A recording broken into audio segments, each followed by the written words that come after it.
सुबह की शुरुआत के साथ मैं आज सवेरा का ये बहुत ही खास अंक लेकर हम हाजिर हैं। मैं हूं जया सिन्हा। वक्फ कानून के विरोध में पश्चिम बंगाल में नहीं थम रही हिंसा। जहां नया वक्फ कानून बनने पर जहां प्रभावित क्षेत्रों में खुशी का माहौल है, तो वहीं वोट बैंक की राजनीति करने वाले नहीं आ रहे बाज। बिहार चुनाव को लेकर महागठबंधन में हलचल तेज। दिल्ली में आरजेडी कांग्रेस की अहम बैठक। खबरें और भी हैं महत्वपूर्ण। शुरुआत करते हैं, आइए सुर्खियों के साथ। वक्फ कानून के विरोध में पश्चिम बंगाल में नहीं थम रही हिंसा।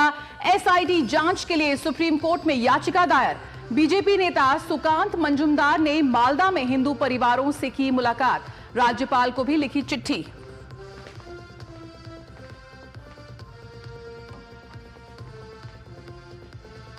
केंद्रीय मंत्री किरेन रिजिजू आज केरल के मुनम्बन दौरे पर। नया वक्फ कानून बनने पर प्रभावित क्षेत्रों में खुशी का माहौल। बीजेपी के आयोजित कार्यक्रम में शामिल होंगे रिजिजू।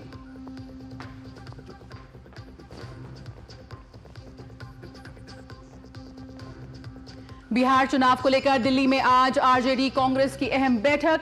सीट बंटवारे समेत बाकी पहलुओं पर भी होगी बातचीत।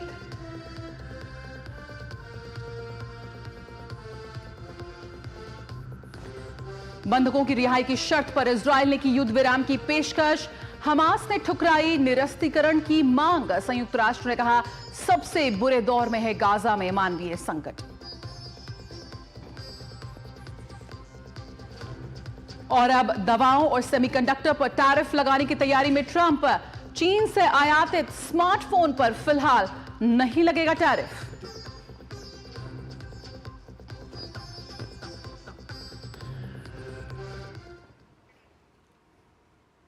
सबसे पहले बात पश्चिम बंगाल की, जहां वक्फ के नए कानून का विरोध थमने का नाम नहीं ले रहा। मुर्शिदाबाद जिले में इस कानून के खिलाफ लगातार हिंसा हो रही है। हाईकोर्ट के निर्देश के बाद यहां केंद्रीय बल तैनात किए गए हैं। इन सबके बीच चिंता की बात यह है कि मुर्शिदाबाद से सैकड़ों हिंदू परिवार मालदा पलायन कर चुके हैं, लेकिन वहां भी उनमें डर का माहौल है।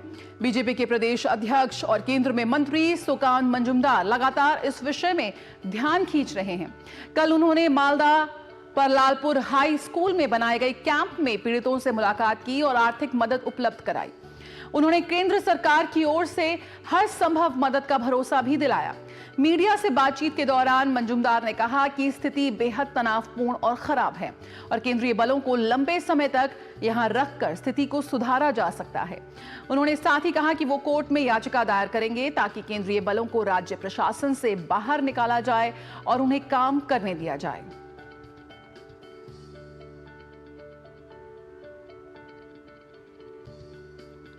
इज्जत लूटने की कोशिश हुई, कपड़े खींच लिए गए, जला देने, जिंदा जला देने की कोशिश हुई, छोटे से बच्चे के यहाँ पे पकड़ के मारने की कोशिश की गई। इस तरीके के भयंकर घटनाएं घट रही है, जो बांग्लादेश जैसी स्थिति पश्चिम बंगाल ने ममता बनर्जी ने बना के रख दिया। अभी हमारी मांग है शांति की स्थापना हो, स्टेट गवर्नमेंट वो एक्टिव एक्शन ले और सेंट्रल फोर्सेस को यहाँ पे तैनाती करे और भी ज्यादा करे।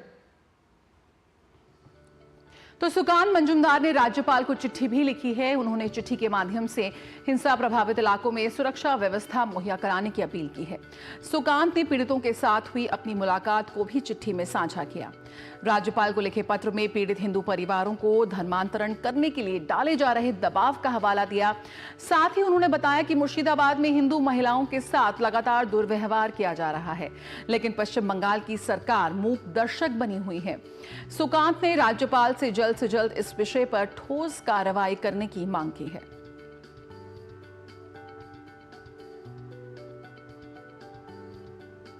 तो यहां पर सुकांत मंजुमदार ने राज्यपाल को एक पत्र लिखा है और जो लगातार हिंसा का जो दौर वहां चल रहा है उस पर तुरंत कार्रवाई करने का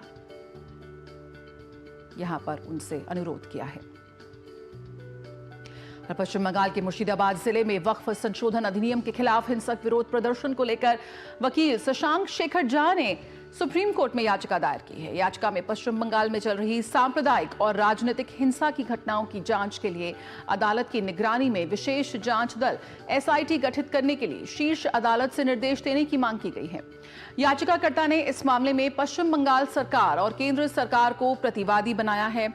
याचिका में प्रतिवादियों से कानून व्यवस्था की विफलता के संबंध में स्पष्टीकरण मांगने तथा पीड़ितों के लिए मुआवजा और पुनर्वास के संबंध में भी निर्देश देने की मांग की गई है। याचिका में वर्तमान में प्रभावित लोगों के जीवन और स्वतंत्रता की सुरक्षा सुनिश्चित करने और आगे स्थिति और बिगड़ने से रोकने के लिए निर्देश देने की भी मांग की गई है। तो सुप्रीम कोर्ट पहुंचा मुर्शिदाबाद हिंसा मामला। यहां पर हिंदुओं की सुरक्षा को लेकर बेहद अहम सवाल किए जा रहे हैं और बंगाल सरकार जिस तरह से इन तमाम सवालों के बीच मौन व्रत करके बैठी है, उस पर भी यहां पर इस वक्त सवाल उठ रहे हैं। वक्फ के नए कानून के खिलाफ बंगाल जल रहा है। ममता बनर्जी ने बोल दिया है कि वो नया कानून अपने राज्य में लागू नहीं करेंगे, जबकि कल खुद प्रधानमंत्री ने हरियाणा में साफ साफ कहा कि ये कानून मुसलमानों के हक में है। पीएम ने कांग्रेस की बखिया भी उधेड़ दी। तो यहां पर वक्फ और पीएम की दो टूक। कांग्रेस ने वक्फ कानून को संविधान के ऊपर रखा है और वोट बैंक के लिए किस तरह से कानून को बदला कांग्रेस ने, इसका यहां पर प्रधानमंत्री ने जिक्र किया। पिछड़े आदिवासियों की जमीनों को कैसे वक्फ कानून की आड़ में लूटा जा रहा था, इसका जिक्र यहां प्रधानमंत्री ने किया। साथ ही अब गरीबों को नहीं लूट पाएंगे, उनकी जमीनों को नहीं लूट पाएंगे वो तमाम लोग जो वक्फ कानून की आड़ में छिपे बैठे थे, और वक्फ कानून में संशोधन के बाद जरूरतमंदों को उनका हक मिलेगा। साथ ही अब आदिवासियों की जमीन को वक्फ बोर्ड नहीं लगा पाएगा हाथ। जिस तरह से वक्फ बोर्ड की जमीनों में रात दूनी और दिन दूनी चौगनी जो वृद्धि हुई है, उसका यहां पर जिक्र है। नए प्रावधानों से वक्फ की पवित्र भावना का होगा सम्मान। 2013 के आखिर में, आखिरी सत्र में कांग्रेस ने इतने सालों तक चल रहे वक्फ के कानून में आनन फानन संशोधन कर दिया ताकि चुनाव में वोट पा सके। वोट बैंक को खुश करने के लिए इस कानून को ऐसा बना दिया कि बाबा साहब आंबेडकर के संविधान की ऐसी की तैसी।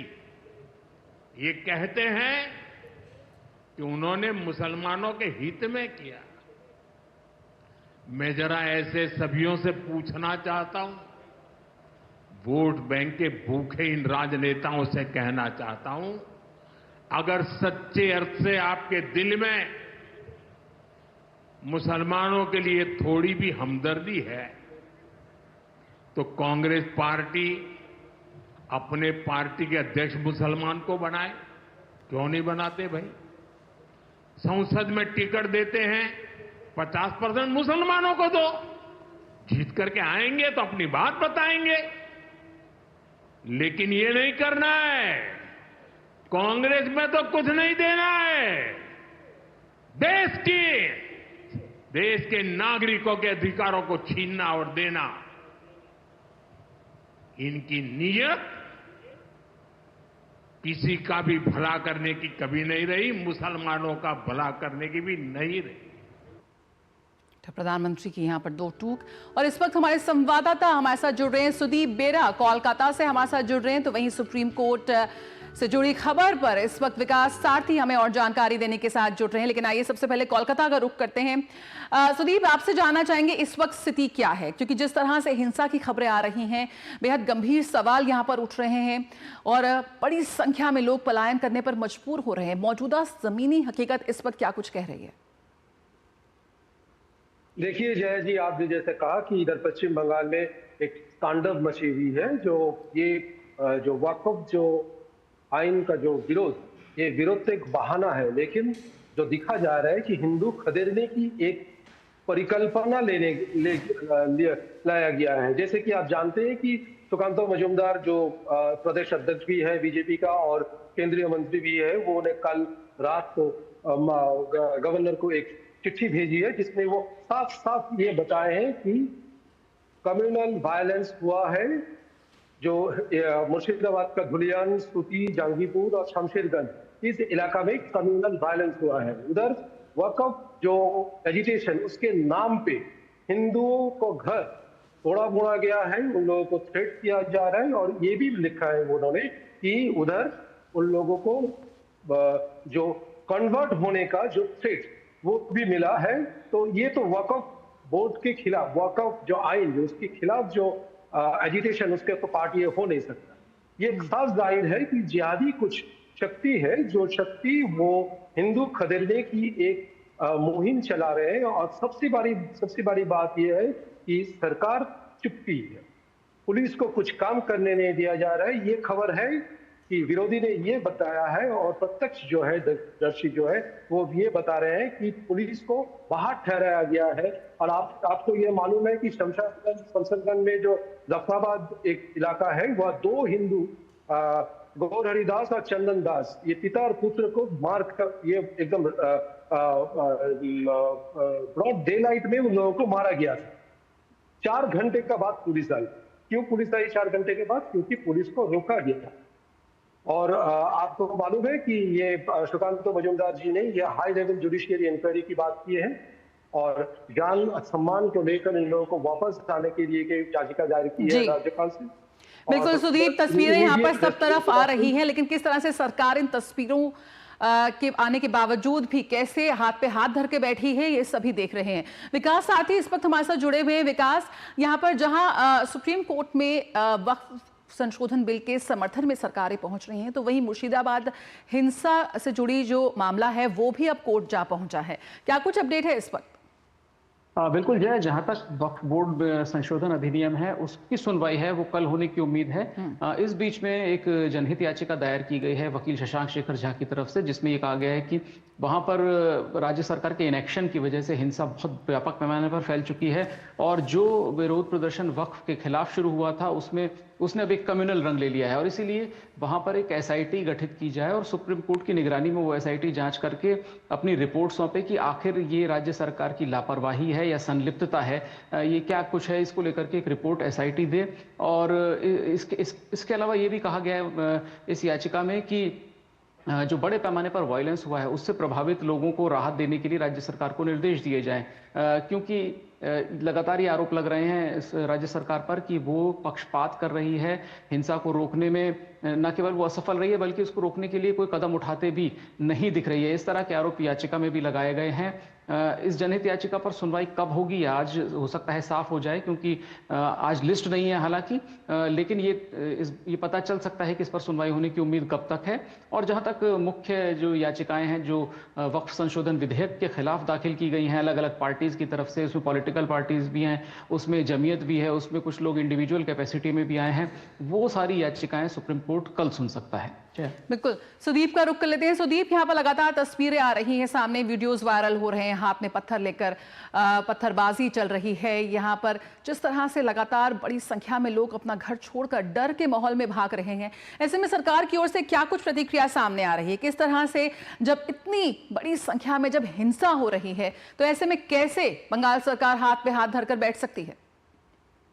हाँ देखिए जया जी, एकदम आपने सही कहे हैं कि ये जो पत्थरबाजी का बात ये दिन पर दिन बढ़ते जा रही है। आपको ये पहले ये सूचना दे देते हैं कि ये 100 परिवार जो है, ये 100 परिवार अभी मालदा में एक मुर्शिदाबाद से मालदा आता से है, वो पलायन कर चुके हैं अपने हिंदू होमलैंड से। ये रिफ्यूजी होने की बात ये तो पहली बार सुनाई दे रहे हैं, और सरकार चुप्पी साधे हुए है। इन लोगों को एक सरकारी स्कूल में ठहराया गया है, रिलीफ कैंप में ठहराया गया है, इन लोगों को सब खाना वाना दिया जा रहा है, लेकिन इन आतंक इन लोगों के चेहरे पे आतंक दिखाई दे रहा है। और इन लोगों को अगर वापस जाने के लिए मुख्यमंत्री ने बताए हैं, और एडीजी उधर लॉ एंड ऑर्डर उधर गए हैं और आह्वान भी किया है आप लोग आ जाइए घर पे, लेकिन ये लोग जा नहीं सक रहे हैं, जा नहीं पा रहे हैं। आतंक पूरा स्पष्ट है, ये बोल रहे हैं कि अगर सेंट्रल फोर्स चला गया उसके बाद इन लोगों को क्या होगा। तो कहीं ना कहीं राज्य सरकार और पुलिस के ऊपर इन लोगों का कोई भरोसा नहीं रहा, क्योंकि उन लोगों का उपस्थिति, उन लोगों का रहने का बावजूद इन लोगों को वापस जाने के लिए मुख्यमंत्री ने बताए हैं, और एडीजी उधर लॉ एंड ऑर्डर उधर गए हैं और आह्वान भी किया है आप लोग आ जाइए घर पे, लेकिन ये लोग जा नहीं सक रहे हैं, जा नहीं पा रहे हैं। आतंक पूरा स्पष्ट है, ये बोल रहे हैं कि अगर सेंट्रल फोर्स चला गया उसके बाद इन लोगों को क्या होगा। तो कहीं ना कहीं राज्य सरकार और पुलिस के ऊपर इन लोगों का उपस्थिति, उन लोगों का ये हिंदू घर के ऊपर आक्रमण हुआ था और इन लोगों का पलायन करने का वक्त किया गया था। अभी ये बात ये है कि इन लोगों का ये दावा है कि उधर जो 400 की ज्यादा जो महिलाएं पुरुष जो है, इन लोगों का ये दावा है कि अगर वो जा सकते हैं वापस, लेकिन जो चाहिए वो है स्थायी एक BSF कैंप अगर इधर होता तब उसके ऊपर भरोसा करके इधर वो जा सकते थे। लेकिन देखिए ये एकदम साफ जाहिर है कि राज्य सरकार और पुलिस के ऊपर इन लोगों का कोई भरोसा नहीं है। जैसा आप कह रहे थे कि सिर्फ मुर्शिदाबाद ही नहीं, भांगुड़ में कल एक फ्रेश हिंसा सामने आई है। जैसे मुसलमानों का एक संगठन है जो अपने में बोलते हैं कि इंडियन सेक्युलर फ्रंट, लेकिन ये पूरा मुसलमानों एक संगठन है। उन्होंने ये वक्फ विरोधी जो आइन जो है इसके एक जो आंदोलन करने के लिए ये लोग कलकत्ता आने वाले थे, लेकिन इस लोगों को पुलिस रोक दिया गया था। पुलिस उन लोगों का घटक में रोका गया था। अभी उधर जब भी उसको उन लोगों को रोका तो ये लोग बलपूर्वक पुलिस का साथ मुठभेड़ हो गया है और भांगुड़ और एक इलाका में हिंसा उभर कर आई। कलकत्ता पुलिस का जो 5 बाइक है वो तहस नहस कर दिया, उसको जला गया है और एक प्रिजन वैन को भी खदेड़ा गया है उलट कर। बिल्कुल, तो यहाँ पर जो मुर्शिदाबाद में जिस तरह की तस्वीरें सामने आ रही थी, जो हिंसा हो रही थी, वो बाकी इलाकों में भी फैलती भी, उसका असर यहाँ पर नजर आ रहा है। विकास हमारे साथ जुड़े हुए। विकास, जहाँ पर सरकार एकदम निष्क्रिय और हाथ पर हाथ धरे बैठती है, वहाँ पर आमजन यहाँ पर अदालत का रुख करते हैं और सुप्रीम कोर्ट से मदद की गुहार लगाते हैं, जैसे कि यहाँ पे भी एक पिटीशन दायर की गई है। आज लिस्ट नहीं है, कल सुनवाई होगी, लेकिन फिर भी क्या कुछ उम्मीद की जा सकती है? किस तरह से इस वक्त जानकारी मिल पा रही है? बिल्कुल जय, देखिए इसमें सुप्रीम कोर्ट क्या निर्णय लेता है ये तो आज स्थिति स्पष्ट हो पाएगी, क्योंकि इस मामले को वकील मेंशन भी कर सकते हैं कि उनको जल्द सुनवाई की एक तारीख दी जाए। हालांकि इसमें जैसे कि पॉलिटिकल पार्टीज भी सक्रिय हैं। बीजेपी की कुछ नेता अगर जनहित याचिका दायर करते हैं तो जाहिर है वो अगर हाई कोर्ट में हुई तो उसको ज़्यादा तवज्जो दी जाएगी, क्योंकि हाई कोर्ट सुप्रीम कोर्ट ये मानता है कि अगर एक क्षेत्र विशेष की बात है और हाई कोर्ट में भी वो सुनवाई हो सकती है तो वो वहाँ पर सुनवाई प्रेफर करते हैं। लेकिन अभी तक एक ही याचिका है जो हम देख रहे हैं, जो सुप्रीम कोर्ट में है। इस पर जब डेट मांगी जाएगी तो एक तो इस दिन तय हो पाएगा कि किस दिन इसकी सुनवाई हो सकती है, और इस बीच में अगर कोई दूसरी बड़ी याचिका कलकत्ता हाई कोर्ट में या सुप्रीम कोर्ट में दाखिल नहीं हुई तो इसी को सबसे पहले कोर्ट सुनेगा और उचित निर्देश पारित करेगा। खासतौर से नोटिस तो करेगा ही, जहां तक उम्मीद है जब भी सुप्रीम कोर्ट इस पर सुनवाई करेगा कि आखिर बंगाल सरकार के ऊपर इतने गंभीर आरोप जो लग रहे हैं उस पर उसको क्या सफाई देनी है। और जिस तरह से वायलेंस हुआ है और सैकड़ों प्रभावित परिवार हैं, SIT का गठन किया जाए और उसकी रिपोर्ट के आधार पर सुप्रीम कोर्ट आगे की कार्रवाई की जाए। इन सब मांगों को रखा जाएगा कोर्ट के सामने। बिल्कुल, बहुत बहुत शुक्रिया विकास सारथी और सुदीप आपका हमारे साथ जुड़ने के लिए। इस खबर पर यकीनन बेहद दुर्भाग्यपूर्ण जिस तरह से पश्चिम बंगाल में हिंसा का दौर जारी है, यकीनन इस पे तमाम तरह के सवाल यहाँ पर उठ रहे हैं। पश्चिम बंगाल सरकार क्यों हाथ पर हाथ रख के बैठ रही है और कौन है वो लोग जिनमें इतनी हिम्मत आती है कि पत्थर उठाकर सीधे दूसरों के घरों पर फेंकने शुरुआत हो जाती है। काफी गंभीर सवाल यहाँ पर इस पूरी खबर को लेकर लगातार हम उठाते रहेंगे। रुकेंगे एक छोटे से ब्रेक के लिए, जल्द हाजिर होते हैं।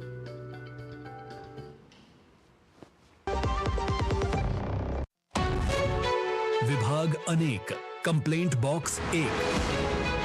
किसी भी सरकारी दफ्तर, विभाग या बैंक से जुड़ी शिकायत के लिए pgportal.gov.in पर जाएं, रजिस्टर करें, संबंधित विभाग चुनें, शिकायत दर्ज करें और ट्रैकिंग ID नोट करें।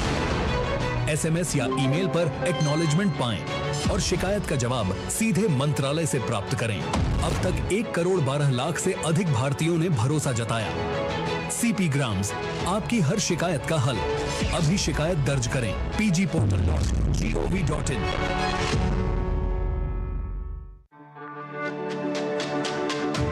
मेरी पसंद, मेरी पसंद, मेरी पसंद, मेरी पसंद, हमारी पसंद, हम सबकी पसंद। मजबूत देश का मजबूत सरिया हो गया स्टील।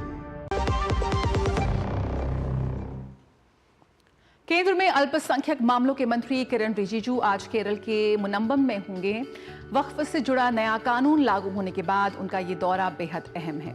एर्नाकुलम में मुनम्बम के लोग मुनम्बम भू संरक्षा समिति के बैनर तले 170 दिनों से अधिक से पर भूख हड़ताल पर थे। लेकिन जैसे ही वक्फ संशोधन बिल पारित हुआ, मुनम्बम में लोगों ने नरेंद्र मोदी जिंदाबाद के नारे लगाए। दरअसल मुनम्बम में सैकड़ों एकड़ जमीन पर वक्फ बोर्ड ने दावा किया था, जिसके बाद ये जमीन विवाद पूरे देश में चर्चा का विषय बन गया था। अब बीजेपी यहां प्रधानमंत्री नरेंद्र मोदी और केंद्र सरकार के प्रति मुनम्बम निवासियों की ओर से कृतज्ञता व्यक्त करने के लिए एक खास कार्यक्रम आयोजित कर रही है, जिसमें रिजिजू शामिल होंगे।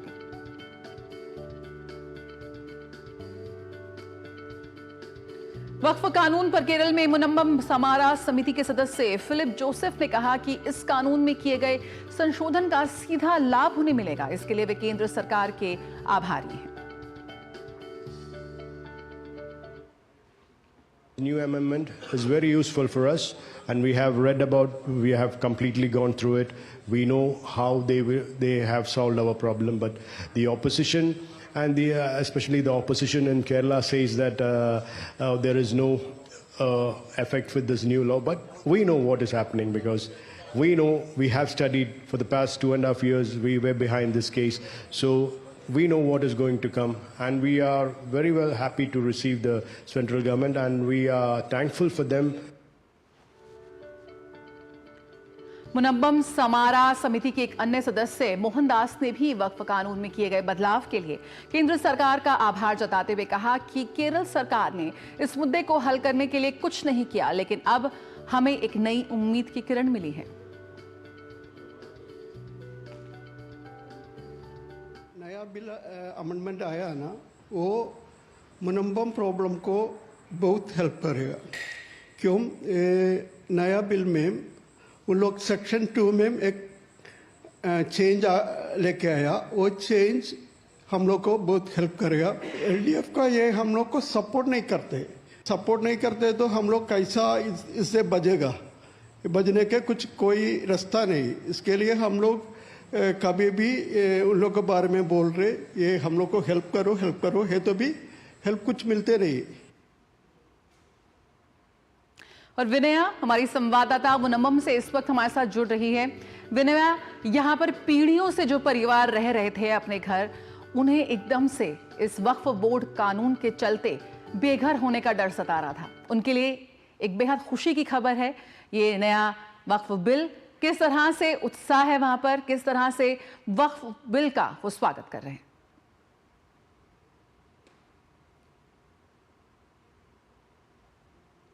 हमें पता है कि क्योंकि जब लोकसभा में वक्फ बिल पास हुआ था, तब यहाँ के जो आंदोलन समिति के लोग मिठाई बांट के और प्रधानमंत्री नरेंद्र मोदी और गृह मंत्री अमित शाह का नारा लगा के यहाँ से प्रतिक्षण किया था। उस तरह से इन लोग उनका खुशी मनाया था। तो अभी ये लोग जो आंदोलन समिति का लोग बहुत एक्साइटेड है और बहुत खुशी में भी है, क्योंकि अल्पसंख्यक मंत्री किरेन रिजिजू सीधे आ रहे यहाँ उन लोगों को मिलने के लिए। तो ये लोग ये चाहते हैं कि ये जो नया कानून पारित करके इन लोगों को जो समस्या है उसको समाधान दिया केंद्र सरकार ने, तो उसमें उन लोगों का आभार है और प्रशंसा है। ये केंद्र सरकार को और किरेन रिजिजू को उनका व्यक्त करने के लिए एक कार्यक्रम का आयोजन किया है।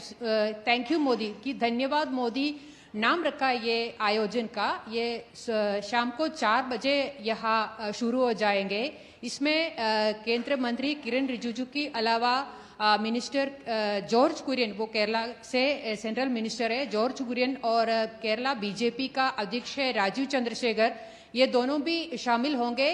क्योंकि 2 हफ्ते पहले ये जो आंदोलन समिति में शामिल होने वाले 50 लोग बीजेपी में मेंबरशिप लेके बीजेपी में शामिल हो गया था, क्योंकि उस दिन भी वो लोग बोला था हमें ये जो 100 साल से रहने वाले ज़मीन है, ये ज़मीन हमसे छीनने का कोशिश किया वक्फ बोर्ड ने। उस टाइम ये केरला का कम्युनिस्ट पार्टी या केरला का ओपोजिशन में कांग्रेस है, इस दोनों ने कोई मदद नहीं किया, सिर्फ बीजेपी ने मदद किया। इसलिए हम बीजेपी को सपोर्ट करना चाहते हूँ, इसलिए हम बीजेपी में शामिल हो रहे हैं। और यहाँ केरला का ईसाई समुदाय है, ये ईसाई समुदाय के बीच में अपनी पेट मजबूर करने का कोशिश में भी है बीजेपी।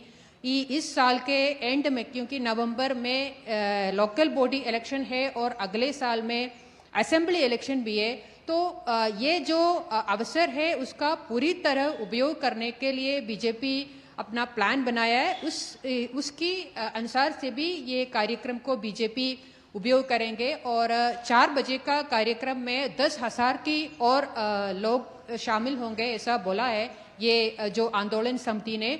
और आंदोलन समिति का मन में कुछ समस्या भी है, क्योंकि अभी नया कानून पारित हो गया और कैलिकट में वक्फ ट्रिब्यूनल में इस जमीन का केस भी चल रहा है, और उस केस में जिस तरह का सपोर्ट केंद्रीय सरकार और जो अथॉरिटीज है उसमें मिल जाएगा और इनका समस्या का समाधान कब मिलेगा, इस जैसे सवाल भी है उन लोगों का मन में। ये भी वो जब किरण रिजिजू को मिलेगा तब उनको सामने सीधे ये पूछेंगे ये लोग। और अगले हफ्ता ईस्टर है, वो ईसाई कम्युनिटी का बहुत बड़ा त्योहार है, तो ये लोग अपनी मन में ये प्रतीक्षा रखा है कि ये ईस्टर के पहले एक बहुत बड़ा खुशी का खबर मंत्री जी से उनको मिल जाएगा। बिल्कुल, बहुत बड़ा यहाँ पर एक फैसला हुआ है। लंबे समय से वो भूख हड़ताल कर रहे थे, लेकिन फिर भी सरकार ने, राज्य सरकार ने उनकी नहीं सुनी। लेकिन यहाँ पे नए वक्फ कानून का उत्सव जिस तरह से मना वहाँ पर नजर आ रहा है, वाकई बेहद सकारात्मक संकेत है। बहुत बहुत शुक्रिया विनया, फिलहाल इस जानकारी के साथ जुड़ने के लिए। आपसे आगे भी बातचीत करते रहेंगे इस पूरे मुद्दे पर। तो यहाँ पर वक्फ कानून को लेकर जिस तरह से लोगों को राहत मिली है, उसकी एक झलक आप देख सकते हैं केरल से। खबर गुजरात से। गुजरात के लोगों ने भी वक्फ संशोधन कानून को देश हित में बताया है और कहा है कि इससे मुस्लिम समुदाय को काफी फायदा होगा। इस बिल से मुसलमानों को फायदा होने वाला है, पूरे देश के मुसलमानों को। जो बिल पास हुआ इसका समर्थन करते हैं। लोग कहते हैं कि भाई ये सरकार हड़प कर जाएगी, ऐसा कुछ नहीं है। ये जो पहले की सरकारों ने, पहले के लोगों ने वक्फ की जमीन आप देखो, कब्रिस्तान के ऊपर बुलडोजर फिरा के अपार्टमेंट बना दिए, दुकानें बना दी। मैं हिंदुस्तान के आवाम को ये बताना चाहता हूँ कि वक्फ से किसी को कोई वक्फ बिल जो पसार हुआ, इसी वजह से मुस्लिमों को कोई नुकसान नहीं है। मुस्लिमों को उस पर तो खुश होना चाहिए। बिल्कुल, तो ये जो कानून है वो मुसलमानों के हक में है, इसकी साफ तस्वीर पेश करते हैं ये लोग। वक्फ संशोधन कानून को लेकर मुंबई के लोगों में भी काफी खुशी है। मुंबई के स्थानीय लोगों ने वक्फ संशोधन कानून को देश के हित में बताया। साथ ही उन्होंने कहा कि इससे आने वाले समय में मुस्लिम समुदाय को काफी फायदा होगा। वक्फ अमेंडमेंट बिल अपने संसद ने पास किया, उसका मैं यहाँ पर हार्दिक स्वागत करता हूँ, क्योंकि ये वक्फ अमेंडमेंट बिल से जो आम मुस्लिम जनता है, उस आम मुस्लिम जनता को इसका फ़ायदा होने वाला है। इससे पहले क्या था कि कुछ चुनिंदा लोगों के पास वक्फ बोर्ड की ताकत थी, उसका वो गैर वापर कर रहे थे, मिसयूज़ कर रहे थे। तो ये मिसयूज़ आज से बंद होगा और आम मुस्लिम जनता जो है उनके लिए अच्छे अच्छे कॉलेजेस खुलेंगे, अच्छे अच्छे अस्पताल खुलेंगे, इंजीनियरिंग कॉलेज खुलेंगे, बहुत सारे कॉलेज होंगे। उससे एक अच्छा नागरिक बनने के लिए इस वक्फ बिल का बहुत ही अच्छा फ़ायदा होने वाला है। पिछले 60, 65, 70 साल में आप देख लो, किसी भी मुसलमान को वक्फ बोर्ड की तरफ से 1 रुपये का भी फ़ायदा हुआ नहीं है। ना स्कूल, ना कॉलेज, ना हॉस्पिटल, ना कोई बेनिफिट, ना उसको कोई सोशल एक्टिविटी हुई है। अब तक की जो सरकार थी उन्होंने सिर्फ मुसलमानों को एक पर्दे के पीछे रखा, उनको मिसगाइड किया। वक्फ बोर्ड आपकी है लेकिन आपको इसका फ़ायदा नहीं मालूम और ना उन्होंने कभी बताया। अब ये नया जो अमेंडमेंट बिल आया है वक्फ बोर्ड का, इस पर मैं उम्मीद रखता हूँ इंशाल्लाह कि लोगों को इसका फ़ायदा मिलेगा। आज जो हमारे बच्चे स्कूल और कॉलेजेस के लिए यहाँ वहाँ भटकते हैं, इसमें से अगर कुछ स्कूल वगैरह बनती है तो उसका बेनिफिट मिलेगा। नए वक्फ कानून से देश के मुसलमानों को बहुत ही बड़ा लाभ होगा। इस कानून से जो वक्फ माफिया हैं, जिस तरह से उन्होंने लूट खसोट कर वक्फ की ज़मीनों को अपने फ़ायदे के लिए कब्ज़ा कर अपने खुद के लिए इस्तेमाल कर रहे थे, अब इनकी इस दबंगई पर और लूट खसोट पर ताला तो लगेगा ही, साथ ही उन संपत्तियों पर स्कूल, कॉलेज, हॉस्टल और हॉस्पिटल बनाकर आम मुसलमानों के लिए उसका फ़ायदा कैसे हो, इसका वो ध्यान दिया जाएगा। और माननीय प्रधानमंत्री श्री नरेंद्र मोदी जी ने आज तक जो देश हित में है, आम जनता के हित में है, इस पर काम किया है। ये बिल भी बहुत फ़ायदेमंद है। ये कुछ लोग इस बिल के आने के इस कानून के आने के बाद हाहाकार मचा रहे हैं, जो बहुत ही निंदनीय है। और वक्फ कानून पर उत्तराखंड मदरसा शिक्षा बोर्ड के अध्यक्ष मुफ्ती शमून कासमी ने कहा कि जो लोग वक्फ कानून पर मुसलमानों को गुमराह कर रहे हैं, उनके बच्चे आंदोलन का हिस्सा क्यों नहीं हैं। उन्होंने कहा कि गरीब लोगों का सहारा लेकर मुसलमानों में भ्रम फैलाने का कार्य किया जा रहा है। जो लोग ये वक्फ संशोधन के ऊपर मुसलमानों को गुमराह कर रहे हैं, तो उनसे मुसलमान एक ही सवाल करें कि आपके बच्चे तो इंग्लैंड में पढ़ रहे हैं, आपके बच्चे विदेशों में पढ़ रहे हैं, वो आंदोलन का हिस्सा क्यों नहीं। आप वो भी आंदोलन कर सकते हैं, डेमोक्रेसी में आपको अधिकार है, अपनी बात कह सकते हैं, मगर आप उसका वायलेंस का सहारा लें और गरीब लोगों को लाके खड़ा कर दें कि तुम्हारी मस्जिदों पर कब्जे किए जा रहे हैं, तुम्हारी दरगाहों पर कब्जे किए जाएंगे, तुम्हारे कब्रिस्तानों पर कब्जे किए जाएंगे। ये निराधार प्रचार गलत है। तो जिस तरह का प्रचार किया जा रहा है वो बेहद निराधार है और इस पर इस वक्त एक आम मुसलमान को सचेत होने की जरूरत है। अगली खबर यहां पर बिहार को लेकर। बिहार के नेता प्रतिपक्ष तेजस्वी यादव आज दिल्ली में हैं, जहां वो कांग्रेस के राष्ट्रीय अध्यक्ष मल्लिकार्जुन खड़गे से मुलाकात करेंगे। बिहार विधानसभा चुनाव को लेकर आरजेडी कांग्रेस की ये पहली औपचारिक मुलाकात होगी। दोनों नेताओं की बैठक खड़गे की आवास पर होगी। इस मुलाकात के दौरान बिहार विधानसभा चुनावों में सीटों के बंटवारे समेत अन्य पहलुओं पर बातचीत होगी। बिहार में 17 अप्रैल को महागठबंधन की बैठक होनी है। उसके पहले दोनों नेताओं की ये मुलाकात अहम मानी जा रही है। इस बैठक में लोकसभा में प्रतिपक्ष के नेता राहुल गांधी भी रहेंगे। बिहार में कांग्रेस की सबसे पुरानी सहयोगी पार्टी आरजेडी रही है और अभी बिहार विधानसभा चुनाव होने में 6 से 7 महीने बाकी हैं। इस बीच आपको बता दें कि कांग्रेस अध्यक्ष खड़गे 19 और 20 अप्रैल को बिहार में रहेंगे। तो दिल्ली में क्या बनेगी बात? 243 सीटों का ये खेल है और आज अहम बैठक है जिस पर सभी की निगाहें इस वक्त लगी हुई हैं। कुमार आलोक हमारे साथ जुड़ रहे हैं और जानकारी के साथ सीधे रुख करते हैं कुमार आलोक का। कुमार, यहाँ पर ये जो बैठक है इसको लेकर लगातार कयास लगाए जा रहे हैं। सीट शेयरिंग का फॉर्मूला तय हो सकता है, सीएम का चेहरा कौन होगा, तमाम ऐसे सवाल हैं जिन पर हम सभी की निगाहें हैं। क्या कुछ उम्मीद की जा सकती है इस बैठक से? देखिए, जिस तरीके से कांग्रेस ने विगत के 2-3 महीनों से बिहार में खास करके चुनाव को देखते हुए अपनी सक्रियता जो बढ़ाई है, वो इसलिए बढ़ाई है कि पिछले चुनाव में जब आरजेडी और कांग्रेस साथ मिलकर चुनाव लड़ी थी तो कांग्रेस ने 70 सीटें ली थी, जो सीटों का बंटवारा हुआ। लेकिन जब परिणाम आया तो 70 में से 17 सीटें ही मात्र जीत पाई कांग्रेस। और उसमें तेजस्वी की अगर बात करें तो जो महागठबंधन था, जो इंडिया अलायंस नहीं था, लेकिन जो महागठबंधन की बात हुई थी तो सत्ता से बिल्कुल करीब आते आते तेजस्वी यादव मुख्यमंत्री बनते रह गए थे। तो उन्होंने सारा इल्जाम, यानी आरजेडी ने सारा इल्जाम कांग्रेस पर लगाया कि कांग्रेस ने एक तरह से बार्गेनिंग किया और बार्गेनिंग करके उनकी ताकत नहीं थी, उनकी इतनी ताकत नहीं थी कि वो 70 सीटों पर चुनाव लड़े, लेकिन बार्गेनिंग करके उन्होंने सीट लिया महागठबंधन में और परिणाम रहा। तो कांग्रेस ये चाहती है कि वो 70 सीटों को फिर से बरकरार रखे आने वाले विधानसभा चुनाव में। हालांकि आरजेडी पहले ही ये सिग्नल दे चुकी है कि वो 70 सीटें तो नहीं देने जा रही है, बहुत होगा तो 30 से लेकर 40 सीटों तक दे सकती है। तो इसीलिए कांग्रेस ने अपना प्रेशर टैक्टिक्स बढ़ाया है। लगातार राहुल गांधी वहां जा रहे हैं, मल्लिकार्जुन खड़गे जा रहे हैं, कन्हैया कुमार पदयात्रा कर रहे हैं। तो ये सब एक माइंड गेम है और प्रेशर पॉलिटिक्स है। और इसी के क्रम में जब आरजेडी को लगा कि उन्होंने अपना वहां जो प्रदेश अध्यक्ष थे, जो अपर कास्ट से थे, उनको भी उन्होंने चेंज करके दलित को वहां पर प्रदेश अध्यक्ष बनाया। तो ये तमाम जो वो राजनीतिक सक्रियता है कांग्रेस की, उसको लेकर के आज तेजस्वी यादव यहाँ पर मल्लिकार्जुन खड़गे से मुलाकात करेंगे और उनके साथ राहुल गांधी भी रहेंगे। मल्लिकार्जुन खड़गे की आवाज पर ही होगी ये बैठक। और उसके बाद राहुल गांधी का प्रोग्राम आज गुजरात में भी है, तो वो यहाँ से बैठक के बाद वो गुजरात चले जाएंगे। बिल्कुल आलोक, लेकिन यहाँ पर कांग्रेस 70 सीटों पर अड़ी हुई है।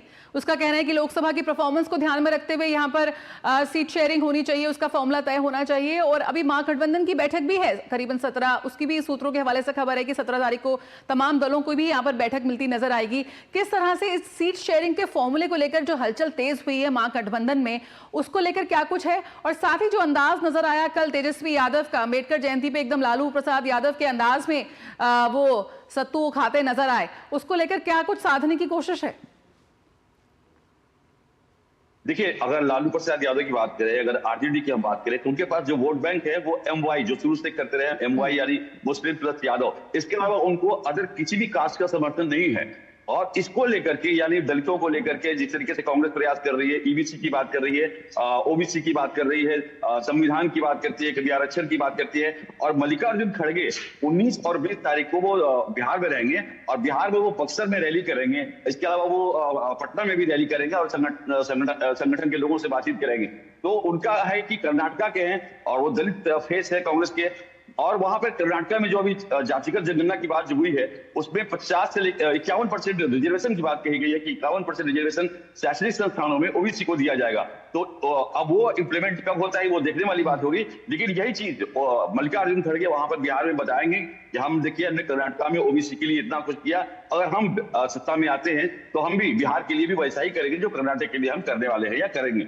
तो ये एक तरह से पूरी की पूरी जो राजनीति है वो OBC, EBC एंड आप कहें कि जो दलित उस पर आधारित है। और इसका एक बड़ा चंक वोट जो है वो नीतीश कुमार के पास है। और यही कारण है कि नीतीश कुमार हमेशा गेम चेंजर रहे हैं और उनके पास उन्होंने एक अति पिछड़ा में या पिछड़ों में या महादलितों में अपनी जगह बनाई है। और बीजेपी का अपना एक अलग वोट बैंक है। और दोनों जब आपस में मिलते हैं तो वहां पर जो अगर लोकसभा चुनाव की आप बात करें तो वहां पर बीजेपी और JDU गठबंधन ने बहुत ही जबरदस्त जीत हासिल की। और ये इन दोनों का जो कॉम्बिनेशन है वो अपने आप में एक अटूट है। और ये इसी को काट करने के लिए लगातार OBC, EBC, दलितों का काट कांग्रेस और आरजेडी कर रही है। लेकिन अगर हम बात करें 70 सीटों की, तो कांग्रेस का प्रेशर टैक्टिक्स ये है कि अगर हम अभी से प्रेशर नहीं बनाएंगे तो कम से कम उनको अगर कांग्रेस को अगर 40 सीटें भी दी तो कांग्रेस को मजबूरी में लड़ना हुआ, क्योंकि कांग्रेस का कोई जनाधार नहीं है वहां बिहार में। तो वो अभी से प्रेशर टैक्टिक्स बना रही है। अगर आप देखें एक इंपॉर्टेंट पॉइंट देखें कि वाम दलों को बहुत ही कम सीटें मिली थी, 24 से लेकर 24 सीटें मिली थी। उन्होंने 24 में से 16 सीटें जीत ली थी। अगर लोकसभा में आप बात करें तो लोकसभा में भी बिहार में 2 सीटें वामपंथी जो दल है CPI ML उन्होंने जीती। तेजस्वी तो बिल्कुल कुल मिलाकर ये जो महागठबंधन है उसमें हलचल तेज है और जो सीट शेयरिंग का फॉर्मूला है वो भी अभी भी टेढ़ी खीर नजर आ रहा है। बहुत बहुत शुक्रिया कुमार आलोक फिलहाल इस जानकारी के साथ जुड़ने के लिए। आप बैठक पर नजर बनाए रखें, हम आपके पास वापस लौटेंगे। तो आपको बता दें कि यहाँ पर प्रधानमंत्री नरेंद्र मोदी ने पोइला बोईशाख की शुभकामनाएं दी। प्रधानमंत्री मोदी ने सोशल मीडिया प्लेटफॉर्म X पर लिखा कि पोइला बोईशाख पर शुभकामनाएं। मुझे आशा है कि इस साल आपकी सभी मनोकामनाएं पूरी होंगी। मैं सभी की सफलता, खुशी, समृद्धि और अच्छे स्वास्थ्य की कामना करता हूं।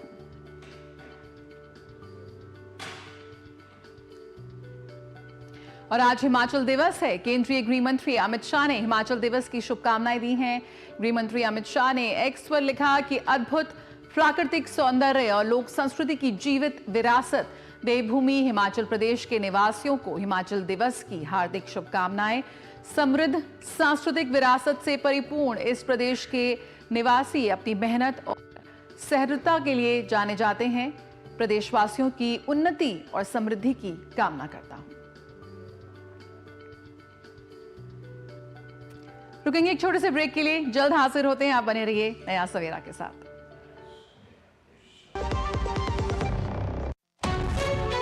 विभाग अनेक, कंप्लेंट बॉक्स 1। किसी भी सरकारी दफ्तर, विभाग या बैंक से जुड़ी शिकायत के लिए pgportal.gov.in पर जाएं, रजिस्टर करें, संबंधित विभाग चुनें, शिकायत दर्ज करें और ट्रैकिंग ID नोट करें। SMS या ईमेल पर एक्नॉलेजमेंट पाएं और शिकायत का जवाब सीधे मंत्रालय से प्राप्त करें। अब तक 1 करोड़ 12 लाख से अधिक भारतीयों ने भरोसा जताया। CP ग्राम्स, आपकी हर शिकायत का हल। अभी शिकायत दर्ज करें pgportal.gov.in। जब धरती चीर कर निकलता है लोहे का पत्थर और मिलता है मोंगिया के जोश से, फिर तपता है, पिघलता है और बनता है फौलाद। अब होता है सरिया सारी खूबियों के साथ। मोंगिया स्टील, मजबूत देश का मजबूत सरिया। ब्रेक के बाद स्वागत है, आप देख रहे हैं नया सवेरा। और अब बारी दिल्ली से प्रकाशित अखबारों की सुर्खियां जानने की।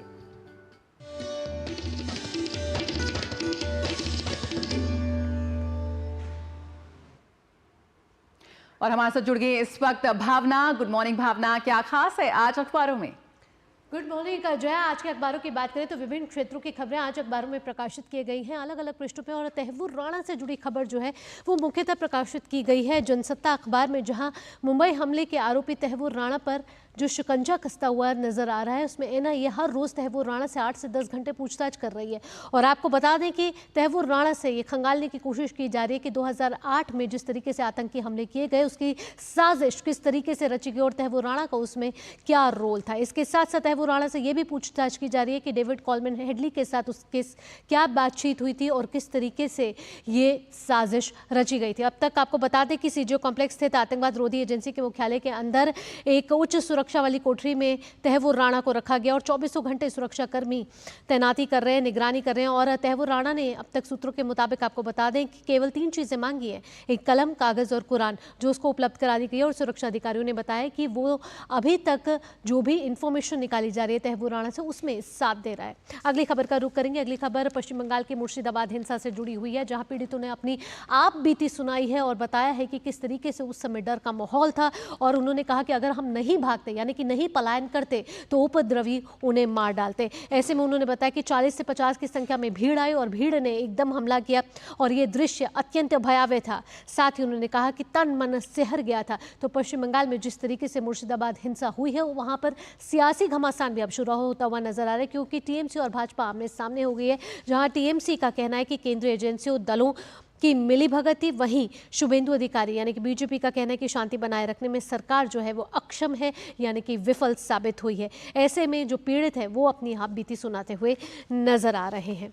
अगली खबर का रुख करेंगे अंतर्राष्ट्रीय जगत से। एक खबर है जहां चीन और अमेरिका टैरिफ वॉर उनके बीच छिड़ी हुई है। और ऐसे में चीन के राष्ट्रपति शी जिनपिंग इस समय दक्षिण एशियाई के कुछ देशों की यात्रा पर हैं, जहां वो सबसे पहले पहुंचे हैं वियतनाम। और वियतनाम पहुंचकर उन्होंने कहा है कि इस टैरिफ वॉर में या फिर जिस तरीके से एक दूसरे पर टैरिफ लगाए जा रहे हैं उससे किसी का हित नहीं होने वाला है। आपको बता दें कि अमेरिका ने चीन पर 145% का टैरिफ लगाया हुआ है और चीन ने भी 125% का टैरिफ लगाया हुआ है। ऐसे दोनों में टैरिफ वॉर छिड़ा हुआ है। और आपको बता दें कि अमेरिका ने कुछ देशों को राहत जरूर दी है, लेकिन चीन पर कोई राहत नहीं दिखती हुई नजर आ रही है। ऐसे में दोनों बड़ी अर्थव्यवस्था इस समय आमने सामने नजर आ रही है। और आपको बता दें ये ट्रंप ने 9 अप्रैल 2025 को चीनी वस्तुओं पर शुल्क बढ़ाकर 125 कर दिया था, जिसके बाद इसको 145 भी बढ़ा दिया गया।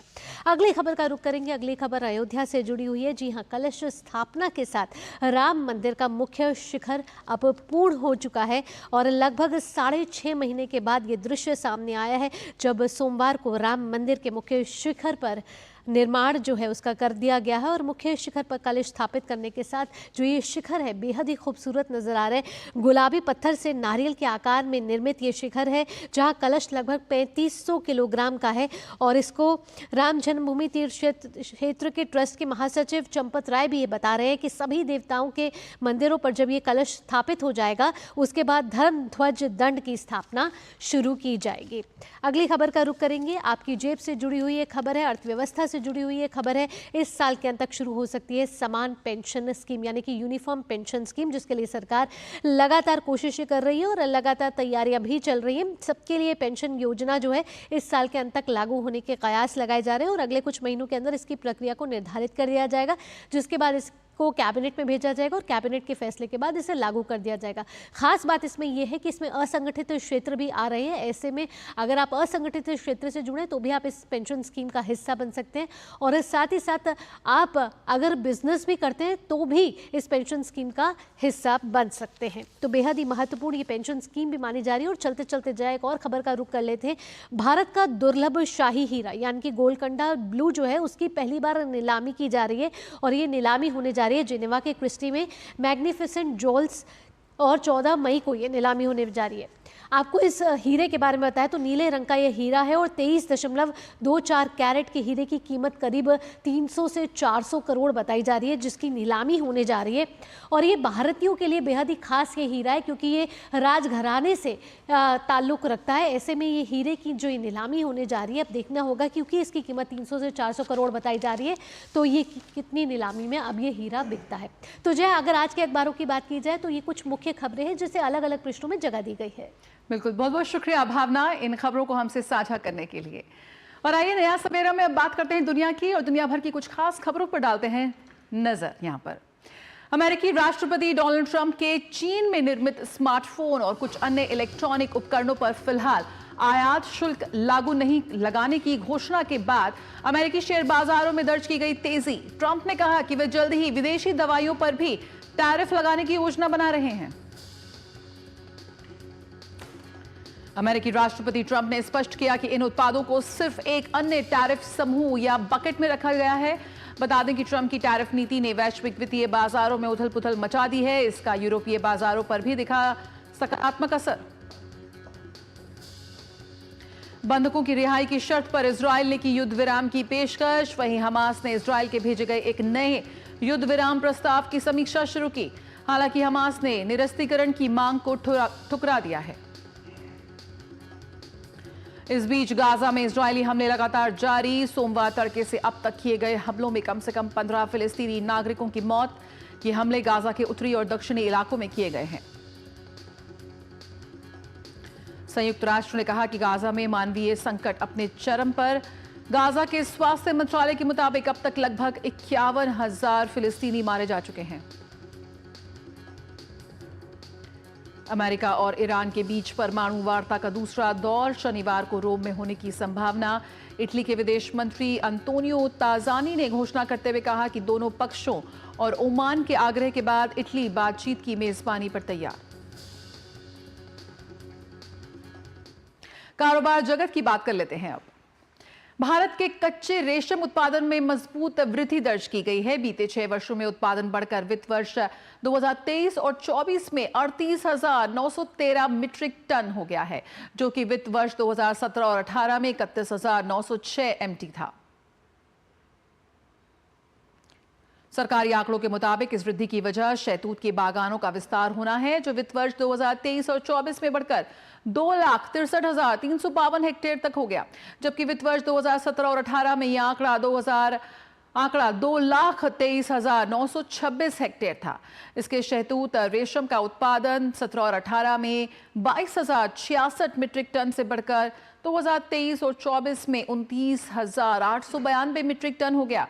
कुल कच्चे रेशम का उत्पादन 2017 और 18 में 31,906 मीट्रिक टन से बढ़कर 2023 और 24 में 38,913 मीट्रिक टन हुआ है। रेशम और रेशम वस्तुओं का निर्यात 2017 और 18 में 1,649 करोड़ रुपए से बढ़कर 2023 और 24 में 2,027 करोड़ रुपए हो गया है। सरकारी रिपोर्ट के मुताबिक देश ने 2023 और 24 में 3,338 मीट्रिक टन रेशम वेस्ट का निर्यात किया है। बीते वित्त वर्ष में 2024 और 25 की अप्रैल जनवरी अवधि में कच्चे रेशम का उत्पादन 34,042 मीट्रिक टन होने का अनुमान है, जो कि 2014 और 15 की इसी अवधि के 24,299 मीट्रिक टन के आंकड़े से लगभग 10,000 टन अधिक है।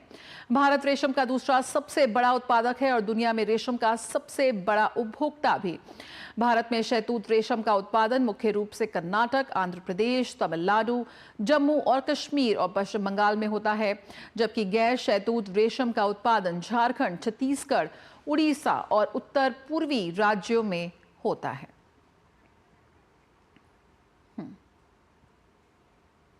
और कारोबार जगत की कुछ खबरों को फटाफट अंदाज में देख लेते हैं। यहाँ पे आपको बता दें कि आज से इंडिगो और आकाशा एयर की घरेलू उड़ानों का संचालन दिल्ली हवाई अड्डे के टर्मिनल 2 की बजाय टर्मिनल 1 से होगा।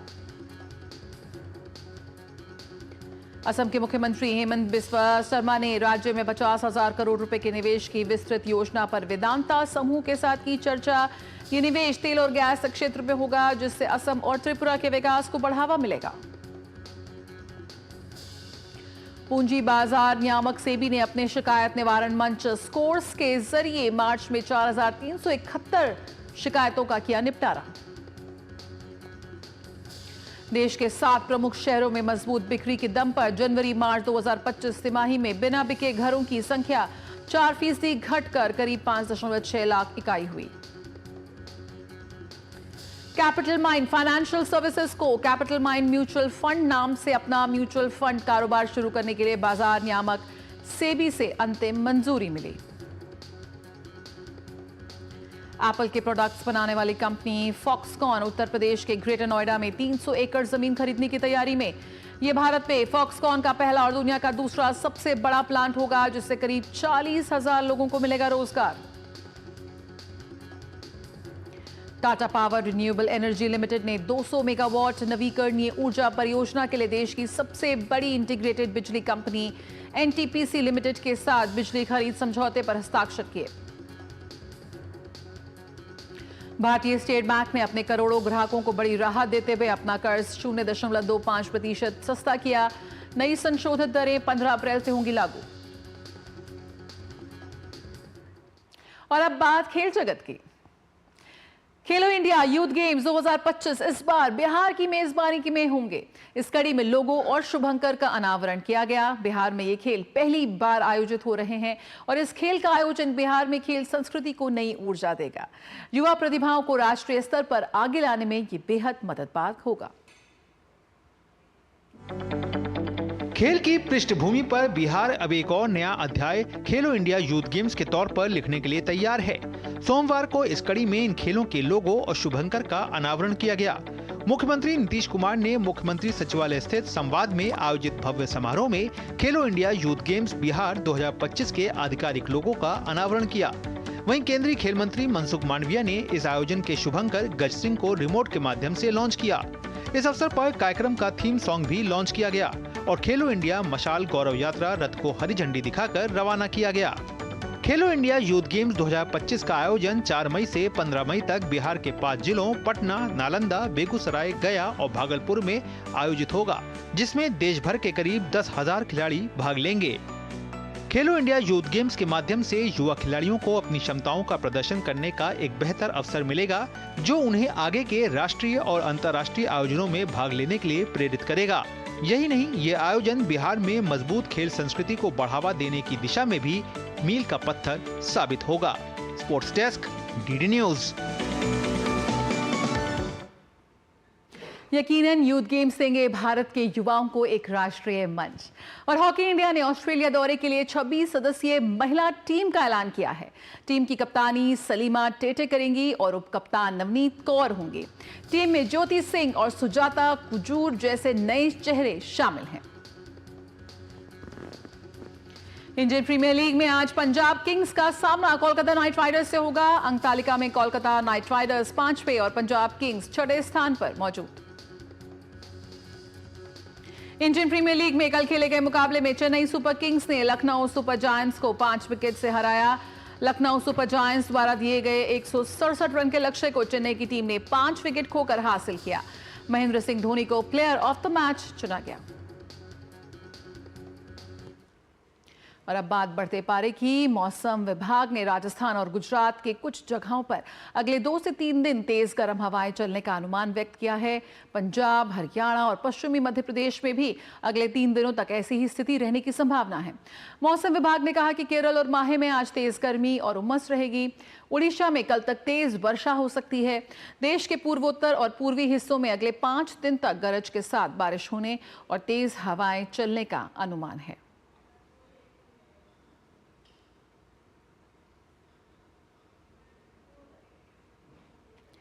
और आइए नया सवेरा में और नजर डालते हैं मौसम पर।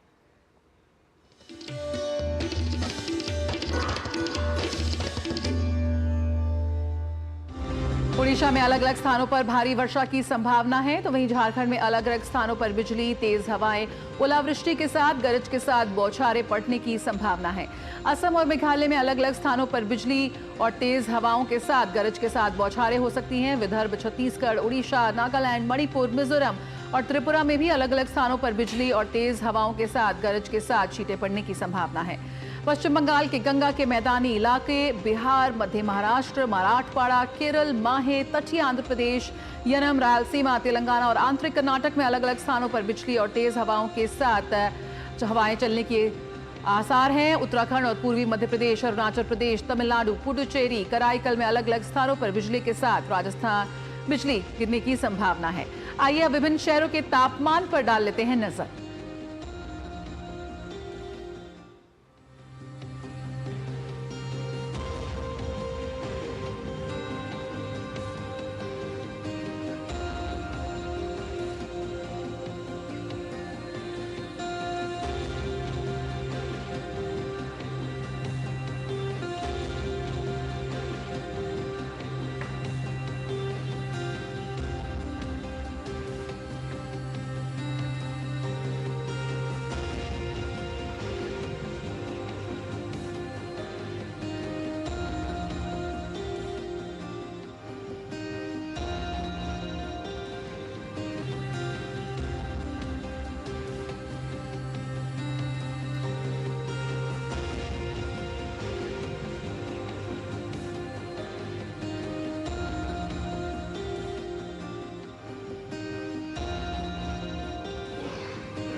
इसी के साथ नया सवेरा के आज के इस अंक में इतना ही, लेकिन जाने से पहले आपको छोड़ चलते हैं बिहू कार्यक्रम में अरुणाचल प्रदेश के कलाकारों के इस बेहद खूबसूरत प्रदर्शन के साथ, जिन्होंने एक भारत श्रेष्ठ भारत का एक बेहतरीन उदाहरण पेश किया। आप देखिए इस खास कार्यक्रम की कुछ झलकियां और मुझे मेरी पूरी टीम को दीजिए इजाजत। नमस्कार।